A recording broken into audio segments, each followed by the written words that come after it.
Eu sou o professor Luiz Cútulo, professor do Departamento de Pediatria da Universidade Federal de Santa Catarina. E dando continuidade às nossas videoaulas durante o isolamento social, eu proponho hoje falar um pouquinho para vocês sobre tosse crônica, né? Lembrando que a tosse crônica é um problema muito sério dentro dos ambulatórios de pneumologia pediátrica e também nos ambulatórios de pediatria geral, né? Isso tem várias causas, né? Existem causas que são causas bem primárias, bem fundamentais, mas existem causas que são um pouquinho mais secundárias e difícil diagnóstico diferencial. Nós vamos tentar falar um pouquinho hoje sobre as principais causas de tosse, e eu vou fazer um pouquinho diferente das outras videoaulas.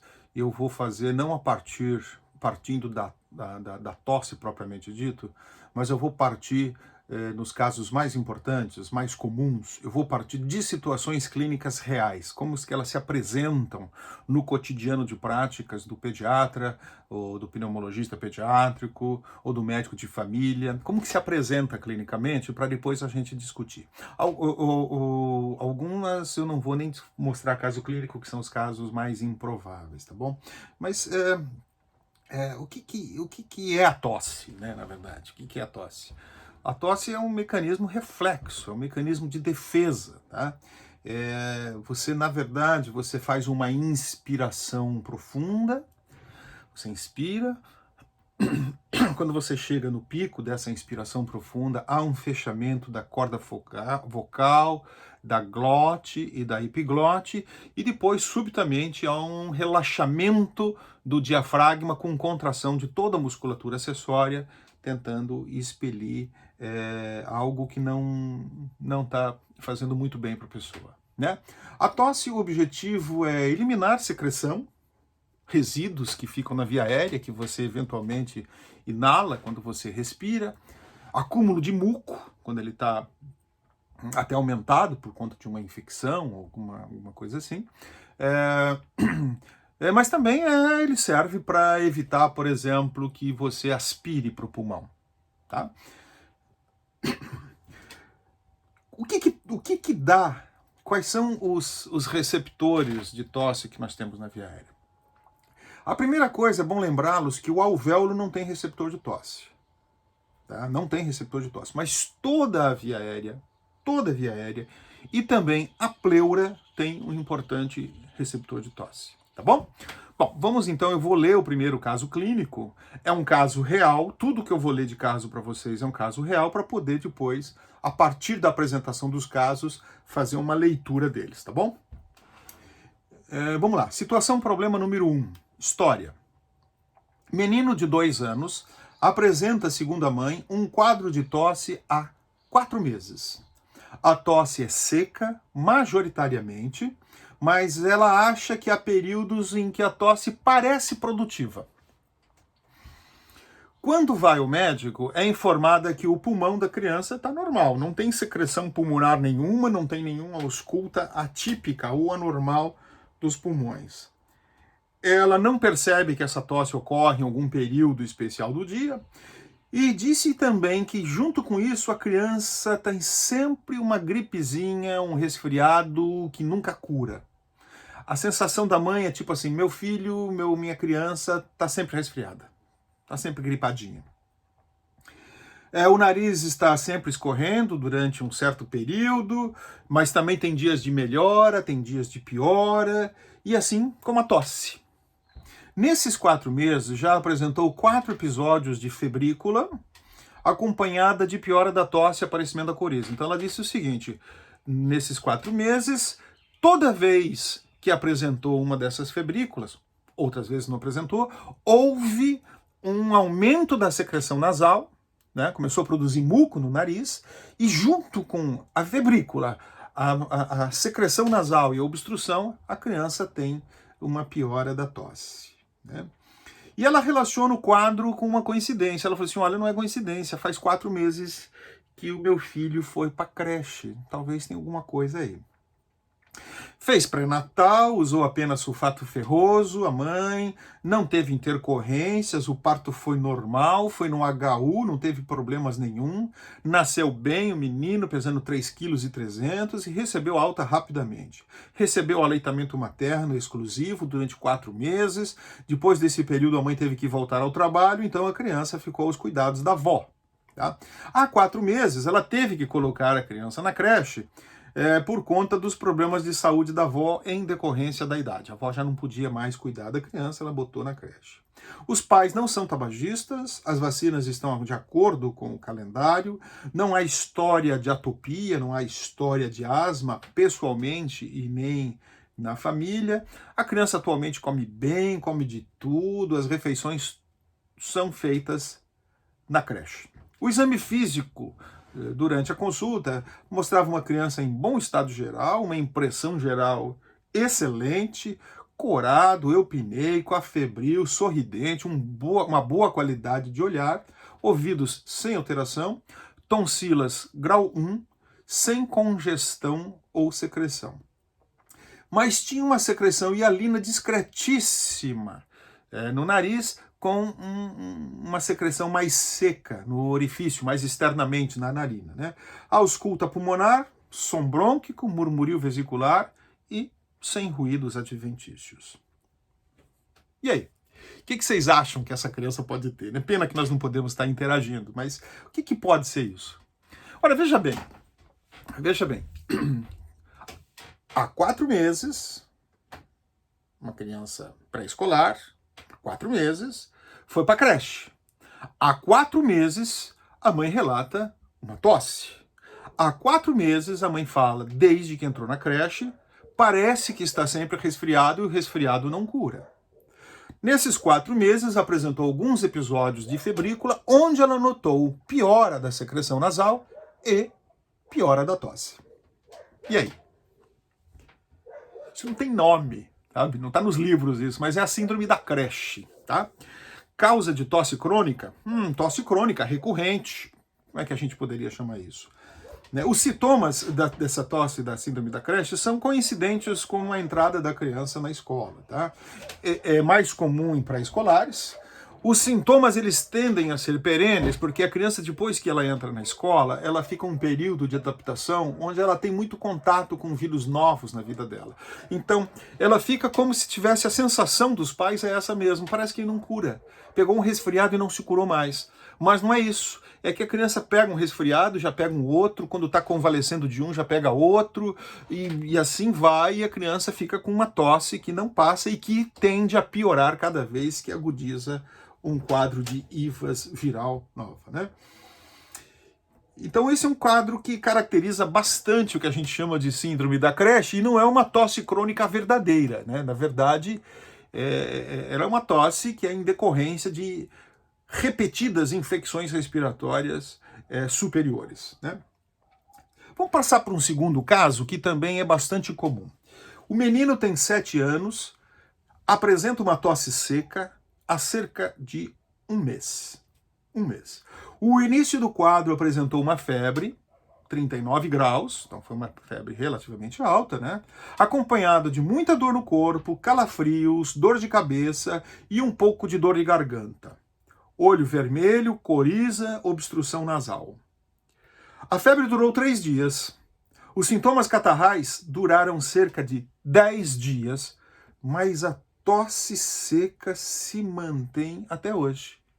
4 semanas. E é seca. Veja bem, é seca. Ela não é uma tosse produtiva. A tosse é possível em qualquer horário. Não vem em crises. É seca. Não há antecedente relevante nenhum. E o exame físico é normal. O que essa criança pode ter do ponto de vista de prevalência? O mais comum do ponto de vista de prevalência é a tosse residual pós-IVAS. É aquela criança que pega uma infecção viral, um adenovírus, por exemplo, um vírus influenza, e tem um quadro agudo, exuberante, catarral. Esse quadro agudo, exuberante, catarral, dura 10 a 14 dias, mas a criança, depois desse período, mantém ainda um período de tosse. Só que a tosse é seca. O exame físico é normal, A ausculta pulmonar não tem nenhum tipo de ruído adventício. Então, como é que caracteriza essa tosse crônica pós-IVAS? Primeiro, ela segue uma IVAS. Segundo, ela tem sintomas de IVAS bastante exuberantes na fase aguda, quando tudo começou. Terceiro, qualquer vírus pode fazer isso, mas o vírus influenza e o adenovírus são dois vírus que são bastante responsáveis por isso, menos comumente o rinovírus. E ela pode durar mais ou menos 6 semanas.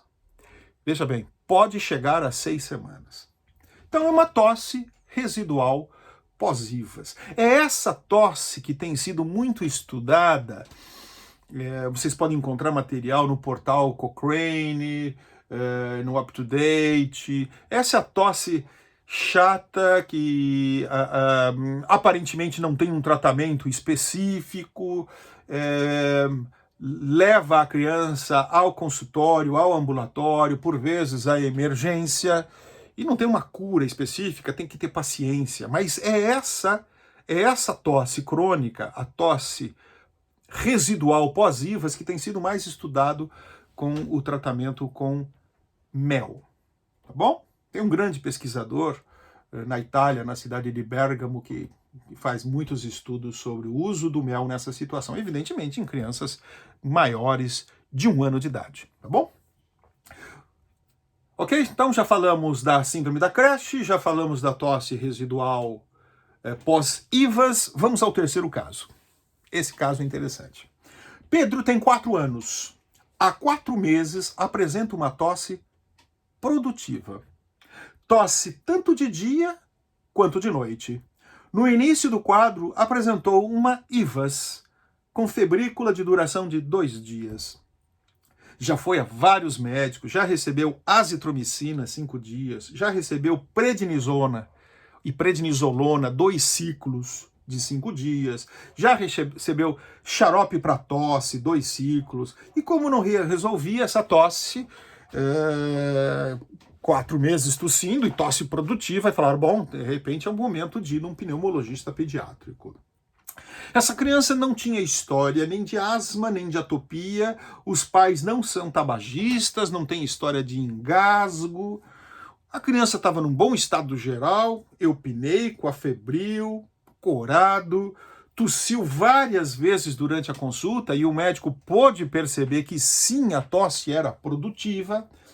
Vias aéreas altas estavam no exame físico normal, tonsilas grau 1, sem secreção retrofaríngea, ausculta pulmonar normal, raio-x normal. Opa! O que provavelmente essa criança tem? Provavelmente essa criança tem o que a gente chama de bronquite bacteriana protraída, tá? O que é a bronquite bacteriana protraída?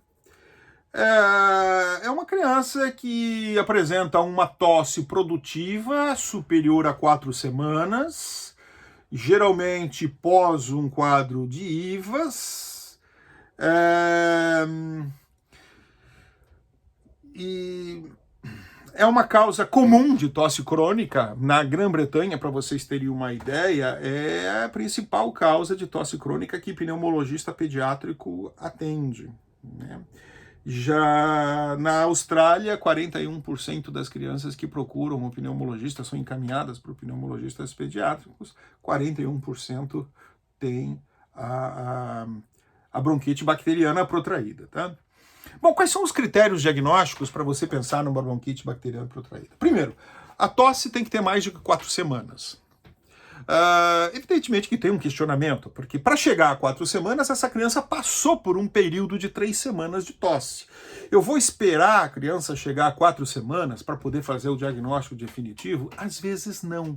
Às vezes, do ponto de vista prático, a criança apresenta uma ausculta para você, o quadro é tão evidente que é uma pós-IVAS e é uma tosse produtiva que não vem de cavo essa secreção, que você já pode suspeitar. Mas, do ponto de vista conceitual, uma criança com 4 semanas de tosse produtiva pós-IVAS, eu posso pensar que ela tem uma bronquite bacteriana protraída, né? O que acontece? No passado, nós tínhamos um critério diagnóstico, que era o microbiológico, que hoje ele não é um critério que se use. Por exemplo, eu não vou fazer um lavado broncoalveolar de uma criança para ver que bactéria que ela tem. Então, é preferível que não se use o critério microbiológico para se fazer o diagnóstico. O critério clínico é suficiente.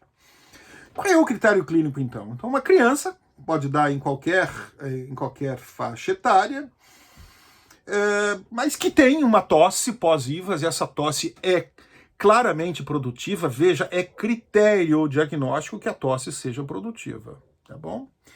E que essa criança, depois de um ciclo de amoxicilina com clavulanato, melhore. Quanto tempo de amoxicilina com clavulanato? 2 semanas. Então veja, o tratamento positivo para amoxicilina clavulanato é um critério diagnóstico também. Mas por que amoxicilina clavulanato? Amoxicilina clavulanato é porque as bactérias mais comumente relacionadas com a bronquite bacteriana protraída são pneumococo, sensível à amoxicilina, hemófilo influenza, insensível, resistente à amoxicilina, porém sensível à amoxicilina com clavulanato, produtora de beta-lactamase. E Moraxella catarrhalis, ou seja, que também precisa de amoxicilina com clavulanato. O hemófilo influenza tem um problema. Ele é dos 3, pneumococo, Moraxella catarrhalis, hemófilos influenza, é aquele que está mais relacionado com sequela. Qual sequela? Bronquiectasia. Por isso, eu já começo logo de cara com amoxicilina clavulanato. Eu não posso passar pelo risco da criança ter um hemófilo influenza como causador da infecção e eu tratar com amoxicilina sozinha. Vou perder 2 semanas de tratamento. Então eu já começo com amoxicilina clavulanato, que é para fazer um tratamento com cobertura para hemófilo influenza, que é o que mais deixa sequela, né? Agora, para eu fazer esse diagnóstico, evidentemente, eu tenho que estar afastando na história outras causas de tosse produtiva, né? Então, eu vou te explicar mais adiante, mas aspirou corpo estranho, a criança tem uma bronquiectasia por algum outro motivo, tem fibrose cística, sei lá. Eu preciso afastar, para chegar à conclusão de que é uma bronquite bacteriana protraída, eu preciso de critérios. Tosse produtiva acima de 4 semanas, que geralmente pós-IVAS, que melhora com um ciclo de 2 semanas de amoxicilina com clavulanato. Então passa a ser um critério. Ela é mais comum em crianças abaixo de 6 anos, embora a literatura diga que pode atingir qualquer faixa etária, acima de 12 anos, inclusive. Tá? A maior concentração dessa doença está entre 1,8 a 4,8 meses. Tá? Anos, perdão, eu falei meses, não, são anos, né? Então vamos lá. De 1 ano e meio até quase 5 anos. Essa é a faixa etária onde há a maior concentração dos casos de bronquite bacteriana protraída. Embora, repito, a descrição na literatura de pacientes acima de 12 anos, ainda na faixa etária pediátrica, com um quadro associado, né? É muito comum que esse quadro ele esteja também associado a um quadro de sinusite e a um quadro de otite. É relativamente comum que a bronquite bacteriana protraída ela ocorra junto com secreção no ouvido e secreção nos seios da face, né?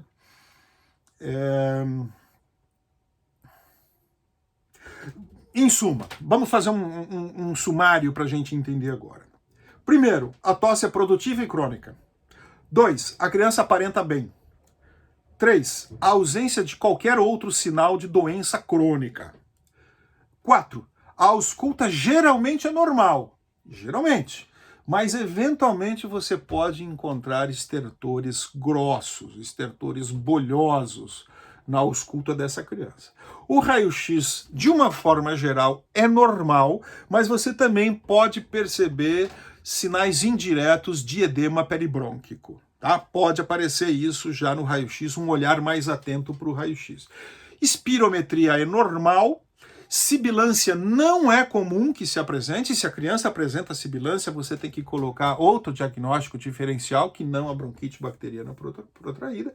E a criança não tem, ela tem a relação, a associação estatística com atopia, e a ocorrência disso é da mesma população geral, não tem uma relação direta, específica com atopia, como tem asma. Tá? Então é isso. Como é que eu trato essas crianças? Amoxicilina com clavulanato durante 2 semanas, 50 mg por quilo baseado na amoxicilina. Cursos menores do que 2 semanas mostram recorrência. Embora a criança pode começar a melhorar a partir do 6º, 7º dia e ser tentador para a família suspender o tratamento com 10, não adianta. Se o tratamento não for continuado até 14 dias, a recorrência se dará em um período curto. Crianças que têm uma traqueomalácia, o guideline britânico sugere que especificamente essas crianças devem receber tratamento durante 4 semanas, então 2 semanas a mais do que você faria numa criança sem traqueomalácia, né? Os britânicos também fazem esquemas para todos. Eles tendem a fazer para todo mundo 4 semanas. Mas não há, na literatura, nenhuma meta-análise que sugira que 4 semanas seja superior a 2 semanas. 2 semanas, quando comparada a 4, é igual. Exceção à criança portadora de laringomalácia ou laringotraqueomalácia, né? Bom, muito cuidado com aquela criança que não melhora com o tratamento. Se a criança não melhorar depois de 2 semanas, ou talvez um segundo ciclo de mais 2 semanas, ou seja, se a criança não melhorar depois de 4 semanas do início do tratamento, essa criança é uma criança de altíssimo risco para desenvolvimento de bronquiectasia. Tá bom?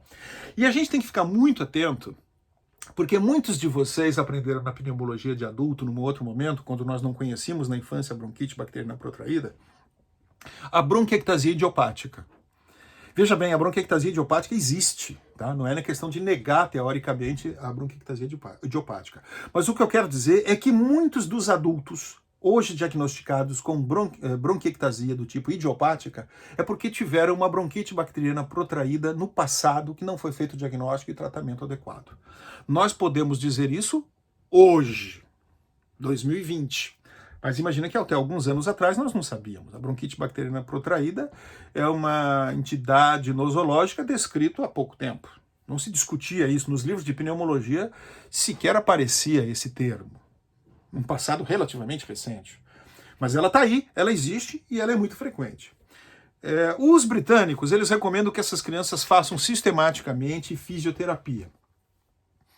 Mas não há meta-análise que diga assim, olha, o nível de evidência para fazer fisioterapia para essas crianças é grande. Então, a opção sua de fazer ou não fazer a fisioterapia é discutindo com o fisioterapeuta em função da mobilização de secreção. Se tiver muita secreção, eu recomendaria fazer. Tá? Se a criança é expectora, ou seja, uma criança que já tem 5, 6 anos ou mais e consegue expectorar, criança na idade escolar, se consegue expectorar, colha uma amostra de escarro antes de iniciar o antibiótico, tá bom? Não precisa fazer lavado broncoalveolar, repito, o critério microbiológico por lavado tem sido abandonado, porque 2 semanas de amoxicilina com clavulanato geralmente resolvem. Mas se a criança tiver condições de expectorar, por favor, colha uma amostra. Suave de orofaringe não é bom, porque você vai encontrar as bactérias que normalmente tem na orofaringe, tipo pneumococo, hemófilo, moraxella, que são bactérias que podem estar ali e não estar relacionado especificamente com a patogênese da bronquite bacteriana protraída. Mas o escarro é um bom preditor, então fazer um escarro é bom. Outro detalhe, se a criança, nesse escarro, der uma cultura positiva por hemófilo, essa criança precisa de follow-up. Por quê? Repito, porque o hemófilo influenza, ele aumenta em 6 vezes 6 vezes o risco do desenvolvimento de bronquiectasia, que é uma doença crônica e potencialmente pode levar a uma gravidade, né? Se a criança, então, não melhorar em 4 semanas, é imperativo que se faça uma tomografia para se avaliar se essa criança não já desenvolveu uma bronquiectasia, tá bom? Eu gostaria que vocês valorizassem muito esse caso clínico, porque talvez muitos de vocês já tenham se deparado com a bronquite bacteriana protraída, mas não tenham produzido o diagnóstico. Tá? Como eu falei para vocês, é uma doença pouco debatida e extremamente frequente. Muito frequente. É mais frequente do que você possa imaginar. E como ela pode trazer sequelas para a vida inteira da criança, é importante que a gente faça um diagnóstico e trate, mesmo porque uma criança, como o caso que eu apresentei para vocês, 4 meses tossindo, ninguém aguenta, né? Nem a família, nem a criança. Não é normal, não é justo que a gente faça isso com a criança, tá bom? Ok, podemos passar para outro caso clínico, suponho? Então vamos lá. Caso clínico número 4 é o caso de Rosa. Rosa vem ao ambulatório com a mãe. A queixa é tosse crônica, seca, geralmente no início da noite. Relata obstrução nasal crônica e rinorreia. Tem crises de espirro várias vezes durante o dia, principalmente quando exposta à poeira, geralmente acompanhado de certo lacrimejamento, por vezes também prurido ocular. A maior parte do tempo, a criança respira com a boca entreaberta. Bom, então, já sugere pra gente uma criança que respira mal. Atopia, boca aberta, respiração bucal. Essa criança apresentava, durante o exame, a saudação atópica. Lembram da saudação atópica? Essa é a saudação atópica. Né? E ela também apresentava aquela prega transversa no dorso nasal. Essa preguinha aqui que se faz, de tanto fazer a saudação atópica, a criança acaba fazendo uma pequena linha aqui perto do nariz. E ela também apresentava a dupla prega de Denis Morgan. Lembram disso? É aquela criança cuja pálpebra tem 2 linhas, uma embaixo da outra, e elas são paralelas. Também se notava no exame clínico uma hipertrofia de concha nasal e uma palidez de mucosa nasal. E agora? Professor Couto, uma rinite alérgica pode dar tosse crônica? Pode. Pode dar tosse crônica, sim. Mas quais são as razões para uma criança com rinite alérgica poder apresentar tosse crônica? É mais do que uma razão. Vamos imaginar a seguinte situação. Quando uma criança tem uma respiração bucal, ou seja, ela não respira pelo nariz, o ar ele não é filtrado. E além de não ser filtrado, esse ar não é aquecido pelo nariz. Como ele não é filtrado e não é aquecido pelo nariz, ele passa direto da boca para a via aérea baixa, ele provoca o estímulo da tosse. Se eu juntar a isso a outra característica dessas crianças, que é aquele gotejamento pós-nasal, aquela descarga pós-nasal que as crianças fazem, tá pronto. Então eu tenho um quadro de que eu respiro pela boca, eu não aqueço. Se eu não aqueço, o ar chega frio. Se o ar chega frio, ele estimula o reflexo da tosse. Ora, ele também se vem pela boca, não é pelo nariz, ele não é filtrado. Se ele não é filtrado, a criança está aspirando substâncias aéreas, nos aerossóis. Isso estimula o reflexo da tosse. E, por outro lado, a criança também apresenta um gotejamento pós-nasal. É uma tosse geralmente seca, irritativa e no início da noite, quando o sol está se pondo, é mais comum, tá? Vamos para a situação problema 5? Vamos lá. Rafaela tem 8 anos. Ela procurou o serviço de saúde por apresentar muita tosse no inverno recente. Tudo piorava se estava resfriada, fato que ocorreu 2 vezes nesse inverno. Percebeu que também tossia durante a aula de educação física. Olha que interessante, durante a aula de educação física tossia. E por vezes tinha crise de tosse durante gargalhadas. Mesmo sem motivação aparente, a mãe de Rafaela notava que ela passou noites de inverno com tosse. A Rafaela tossia no meio da madrugada, durante o sono, dormindo e tossindo. Não chegava a acordar por isso, mas a mãe ouvia do quarto ao lado que Rafaela tossia. Não refere falta de ar e disse que respira bem, ela não sentia falta de ar. Mas olha, tosse da madrugada, tosse quando fica resfriado se prolonga mais do que o habitual, tosse quando dá gargalhada, tosse quando faz educação física. Mesmo sem insuficiência respiratória, essa criança apresenta tosse nessas condições. O que mais de Rafaela? Ela tem uma rinite alérgica que não a perturba muito. Ela tem crises, mas não são crises perenes, tá? Quando exposta. A mãe teve asma até os 9 anos de vida. A Rafaela teve bronquite até 4 anos de vida, segundo a mãe. Chegou a fazer nebulizações com fenoterol naquele período, até 4 anos. Nunca foi internada e nunca mais tinha tido crise. A última vez que ela teve uma crise de asma, uma exacerbação de asma, foi aos 4 anos. Depois disso, não mais. Só que agora ela tem 8 e está com sintomatologia perene respiratória, com tosse crônica durante toda a estação de inverno. Qual é o provável diagnóstico da Rafaela? Gente, é asma. A Rafaela não tem outra coisa, ela é asmática. Vamos dar o nome aos bois, né? Ela é asmática. Durante o exercício, durante a gargalhada, durante a noite, mas também pode ser no início da manhã, muito cedo.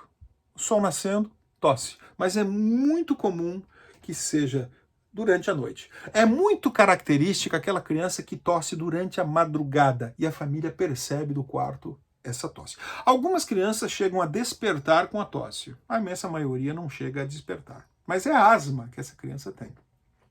Então é uma tosse recorrente ou crônica, no pré-escolar. A gente não pode se esquecer que pode ser preditor de asma. Isso é uma associação estatística. Então, a Rafaela, ela tinha um quadro na fase pré-escolar e a sintomatologia retornou agora, com 8 anos. Mas, lembrem-se, quando vocês pegarem uma criança na fase pré-escolar que tiver tosse crônica, que não se consegue fazer diagnóstico, lembrar que essa tosse crônica na fase pré-escolar está associada ao desenvolvimento de asma até a vida adulta, tá bom? Interessante isso. Mas uma criança pode ter asma sem ter sibilo?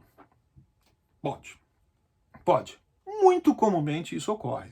Porque o que é o sibilo? Para que eu ouça o sibilo na criança asmática, eu preciso que ela tenha uma obstrução de via aérea baixa tal que o som, quando passa, me dê essa sensação de silvo, de apito, que é por resistência. Se uma criança tem um pequeno espasmo de via aérea que não chega, que não atinge 20% de obstrução, a criança vai ter tosse simplesmente, mas não vai ter nada de sibilo. Tá bom? Nós já discutimos isso na videoaula sobre exacerbação de asma. Então, o que a Rafaela tem? Asma.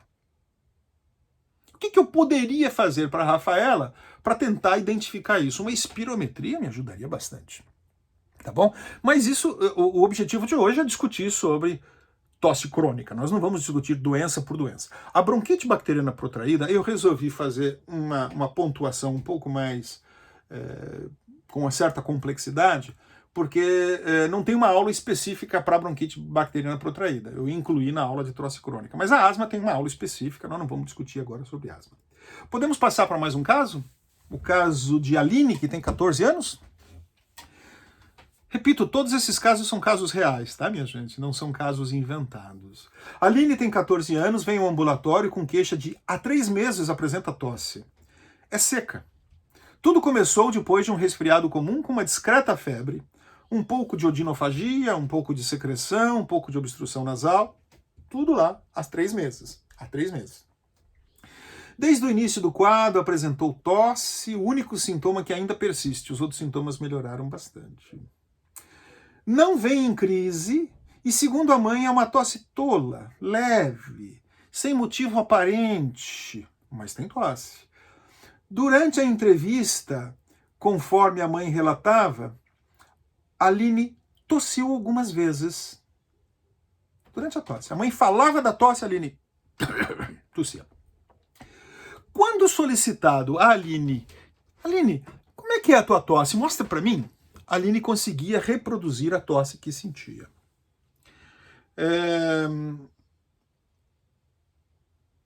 Não tem fatores desencadeantes percebidos.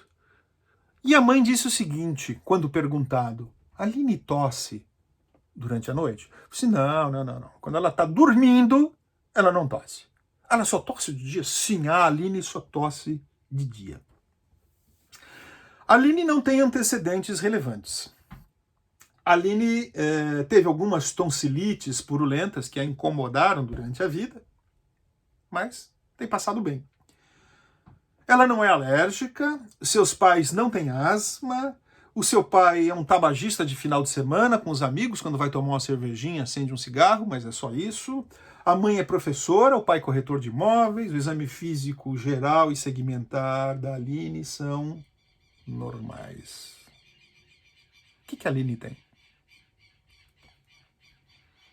Vocês já ouviram falar de habit cough? Ou alguns autores chamam de tosse psicogênica, ou hábito de tossir. É o que provavelmente a Aline tem.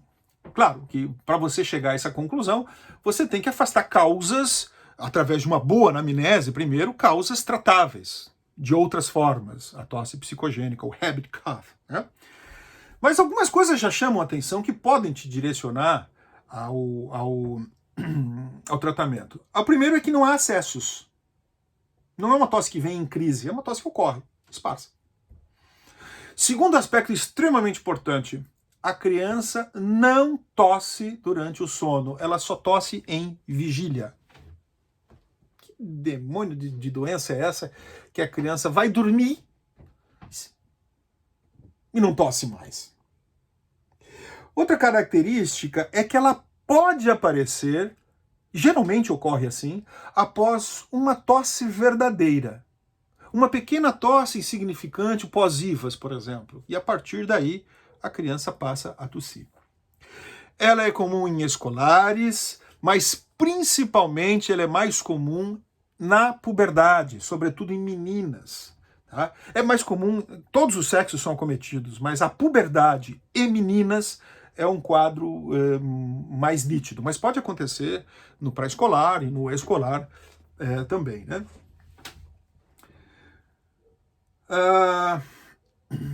Como é que se trata habit cough? Primeiro, você tem que afastar, uma boa anamnese vai te ajudar, evidentemente, mas você tem que afastar uma outra causa. Né? Engasgou, não engasgou? Pode ser asma?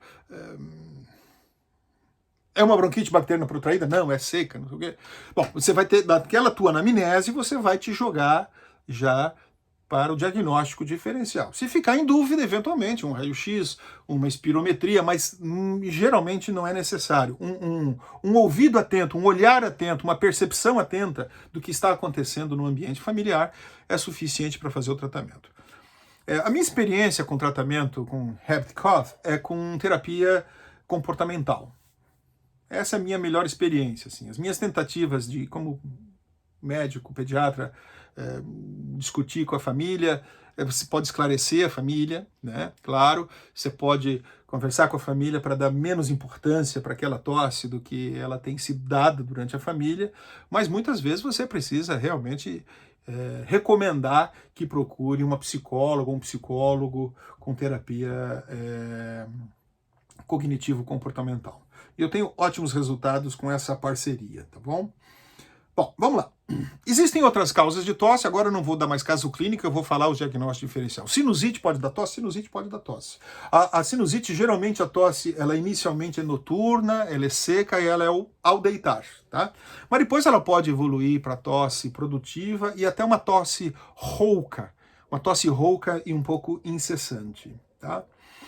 A doença do refluxo gastroesofágico não é uma causa importante de tosse crônica na infância, tanto quanto se descreve no adulto. No adulto, isso é uma coisa mais clássico em pneumologia de adulto, a definição de que a doença do refluxo pode causar tosse crônica. Em pediatria, não é a causa mais comum e está longe de ser uma das mais comuns.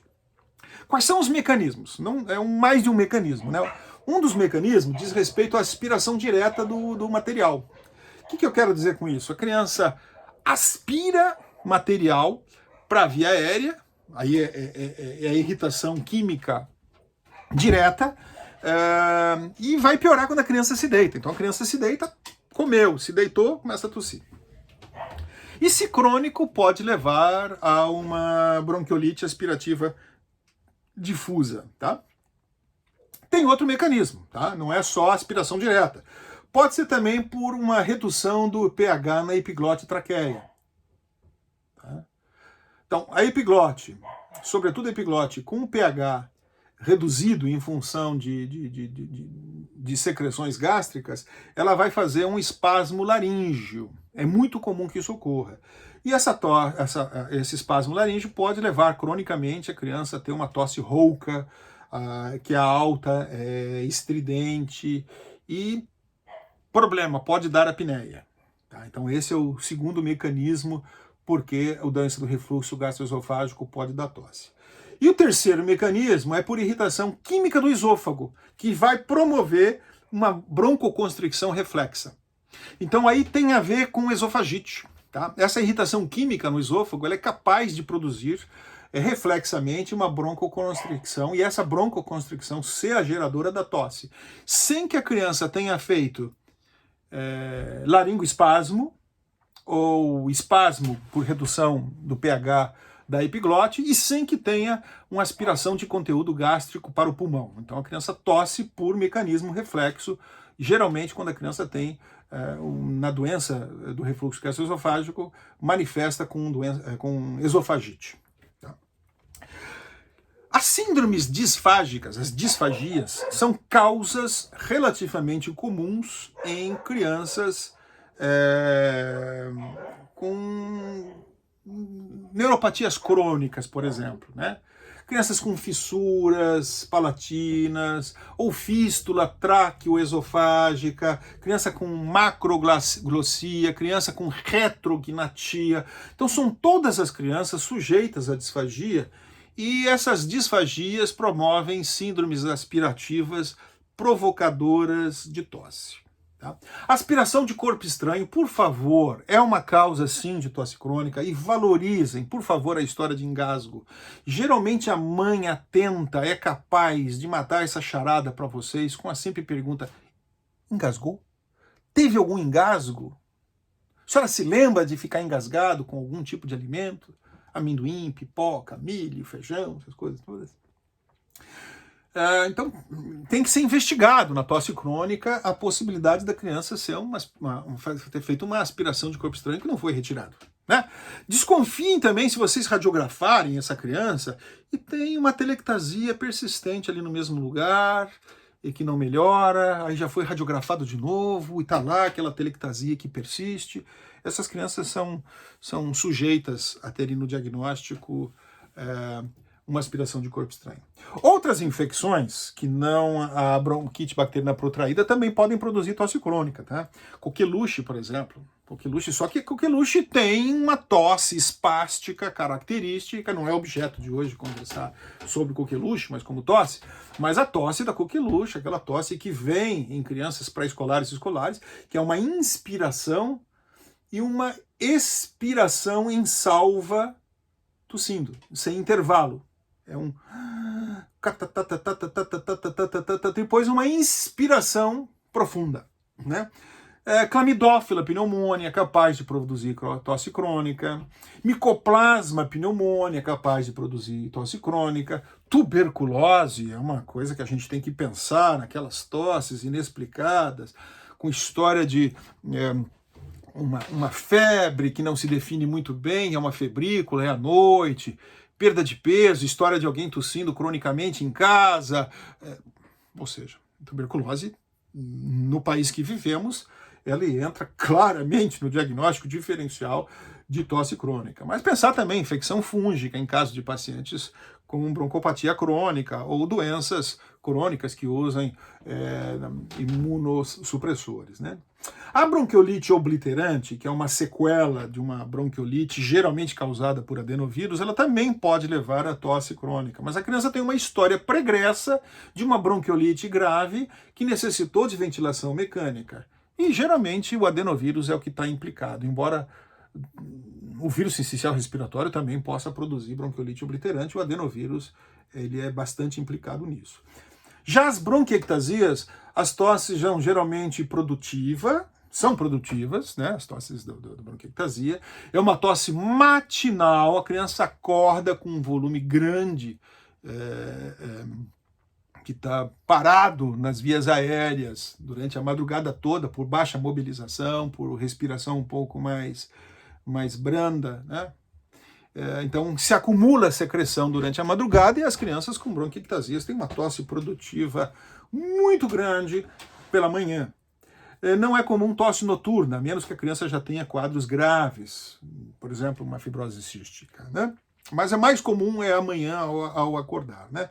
Lembrar que os inibidores da angiotensina 1 são drogas que produzem tosse crônica na infância, que antiarrítmicos produzem tosse crônica na infância, beta-bloqueador produzem tosse crônica na infância. Lembrar que compressão extrínseca, como tumor mediastinal, gânglio hilar, por tuberculose, às vezes, em crianças que não estão na segunda década de vida, a compressão brônquica por gânglio hilar é uma causa comum de tosse crônica, né? Anomalias vasculares dentro do tórax que podem comprimir um segmento também são causas de tosse. As anomalias congênitas devem ser sempre pensadas se essa tosse é crônica ou começa muito desde cedo, como sequestro pulmonar, MAC, que é a malformação adenomatoide cística, enfisema lobar congênito, cisto broncogênico, são todas causas de tosse crônica de início precoce e devem ser pensadas, né?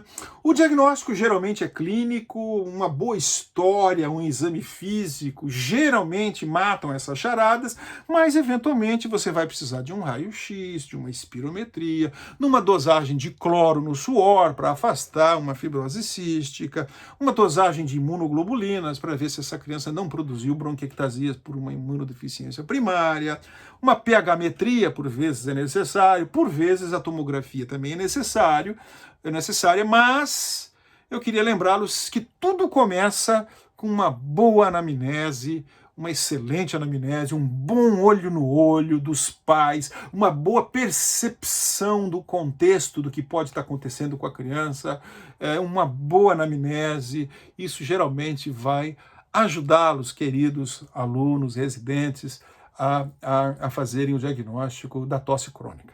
Tá bom? Foi um prazer estar com vocês aqui hoje de novo. Pena que a gente não pode interagir, né? E eu gostaria de agradecer a atenção de vocês, de estar aqui comigo mais nessa videoaula, e eu espero que a gente se veja o mais rapidamente possível no tete-a-tete, tá? Que essa pandemia acabe logo e a gente comece a ter aulas presenciais olhando no olho de vocês, tá bom? Muito obrigado por tudo e a gente se vê numa próxima videoaula, tá bom?